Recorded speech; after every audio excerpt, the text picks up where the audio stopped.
Yeah, it's really an honor to be a part of the album. It's really an honor to be a part of the album because from the shows that I've done in the past, this is very unique because yung OST namin, isang album talaga that we're launching, not just because of the music as a whole as an album, but because it's incorporated sa show namin. Mapapanood nyo po sa Born to Shine yung mga kanta na narinig nyo kanina sa album launch.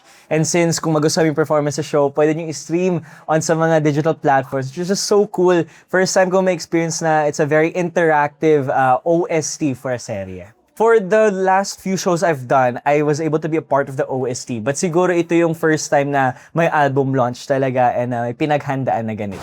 Siguro being a part of this cast, known to not be a professional singer naman, but I'm someone who loves singing. And siguro when I started my career in the showbiz industry, sinabi ko sa sarili ko na it's one of my passions and it's something that I want to own that craft na talaga when I get better at it. I know I'm not the best, but being able to perform with veterans like Miss Vina, Miss Rosel, and of course yung very talented Zephanie, Olive May, and all of them, all the girls that are part of this album. I'm really grateful for it because siguro nakakita na ako ng potential ng GMA and they're giving me an opportunity to really showcase another side of me apart from acting, hosting, whatever it may be. This time singing naman. I mean, nakakagulat nga sa akin na parang, hala, singer na ba ako? Diba? But at least I'm able to live Nate Lim's life in the real world na an upcoming singer, si Nate Lim doon, and ngayon naman I'm trying to portray someone who's exploring the singing industry.